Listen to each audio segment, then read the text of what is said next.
السلام علیکم معزز خواتین و حضرات، اس طرح کی پیاری پیاری ویڈیو دیکھنے کے لیے ہمارے چینل کو سبسکرائب کریں اور بیل کے آئیکن کو دبائیں تاکہ آپ کو ہماری ویڈیو سب سے پہلے ملتی رہے۔ مکافات عمل۔ احمد بن طولون کو اپنے حوض کے پاس ایک بچہ پڑا ہوا ملا۔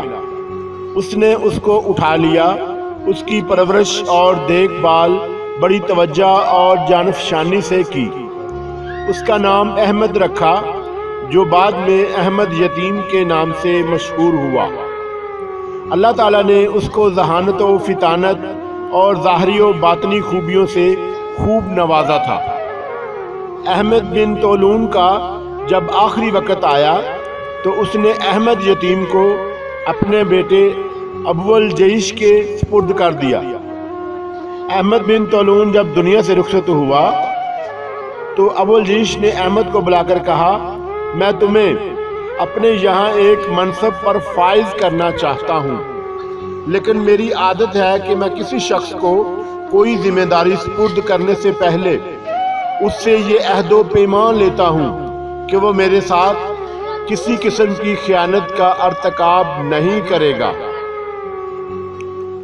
احمد یتیم نے عہد کر لیا تو ابو الجیش نے اس کو اپنے مال و اسباب کا نگران اور تمام حشم و خدمت کا امیر مقرر کر دیا۔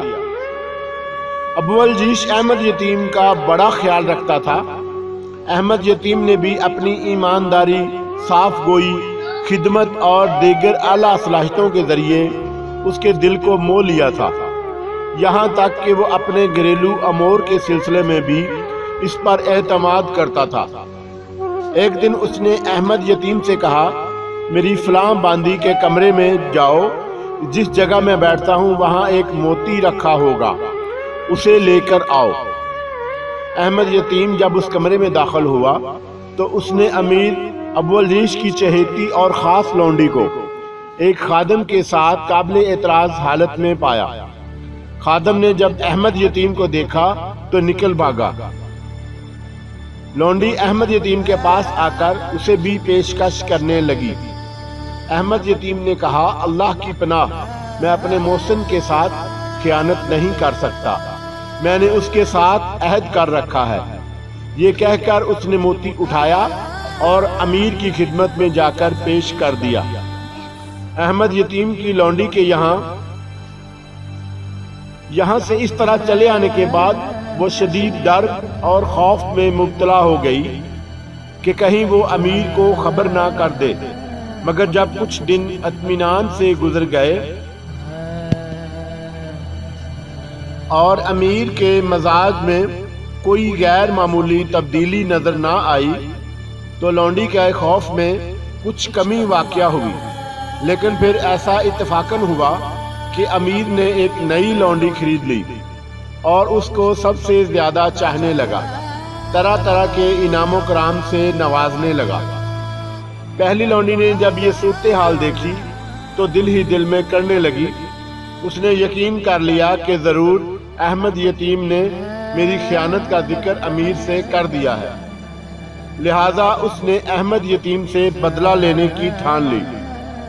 چنانچہ ایک دن وہ روتی ہوئی امیر ابو الجیش کے پاس آئی اور دھاڑے مار مار کر کہنے لگی، احمد یتیم نے میری عزت سے کھیلنے کی کوشش کی ہے۔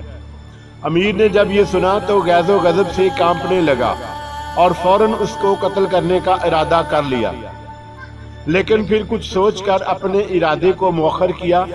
اپنے ایک قابل اعتماد خادم کو بلا کر کہا، میں ایک شخص کو سونے کا تشت دے کر تمہارے پاس بھیجوں گا، وہ جب تم سے آ کر کہے کہ اس تخت کو مشک سے بھر دو تو تم اس کو قتل کر کے اس کا سر تشت میں ڈھانپ کر میرے پاس لے آنا۔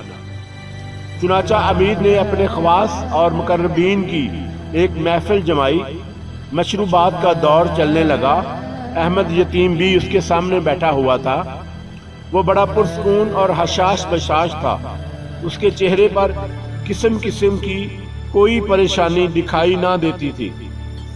اتنے میں امیر نے ایک تشت احمد یتیم کی طرف بڑھاتے ہوئے کہا، احمد یتیم، یہ تشت فلاں خادم کے پاس لے جاؤ اور اس سے کہو کہ امیر نے اس میں مشک بھرنے کا حکم دیا ہے۔ احمد یتیم تشت لے کر چل پڑا۔ راستے میں جب وہ باقی خداموں مصاحبین کے پاس سے گزرنے لگا تو انہوں نے اس کو روک لیا اور مجلس کے بارے میں پوچھنے لگے۔ احمد یتیم نے جان چھڑانے کی کوشش کی اور کہا، مجھے امیر نے کسی کام سے بھیجا ہے، لیکن انہوں نے احمد یتیم کی ایک نہ سنی اور کہا، کسی دوسرے کو بھیج دو، جب وہ لے آئے تو پھر تم امیر کی خدمت میں لے جانا۔ چنانچہ اس نے ادھر ادھر دیکھا تو اس کی نظر ایک خادم پر پڑی جس کو اس نے باندی کے ساتھ قابل اعتراض حالت میں دیکھا تھا۔ احمد یتیم نے اسے تشت تھماتے ہوئے کہا، فلاں خادم کے پاس جا کر اس سے کہو کہ امیر نے حکم دیا ہے کہ اس کو مشک سے بھر دو۔ خادم نے جا کر اسی طرح کہا۔ چنانچہ امیر کے حکم کے مطابق خادم خاص نے اس کا سر کاٹا اور تشت میں ڈھانپ کر چل پڑا۔ راستے میں احمد یتیم نے اس سے تشت لے لیا اور اس سے بے پرواہ ہو کر اس میں کیا ہے امیر کی خدمت میں جا پہنچا۔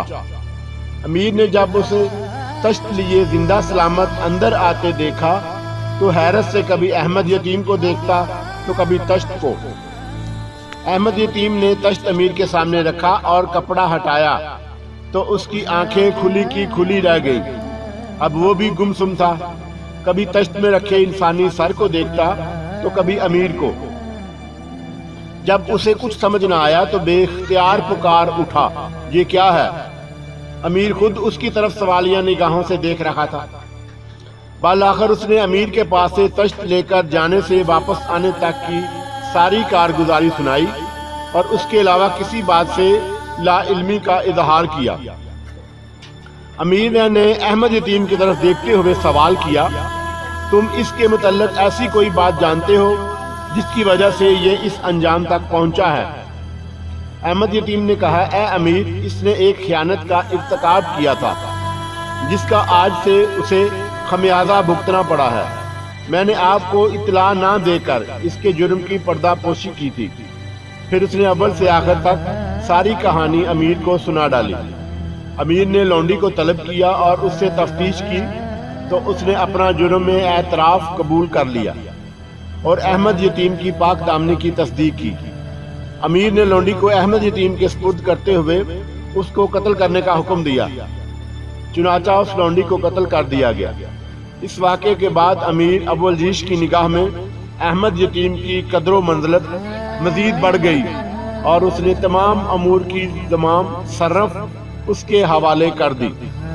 جزاک اللہ خیر۔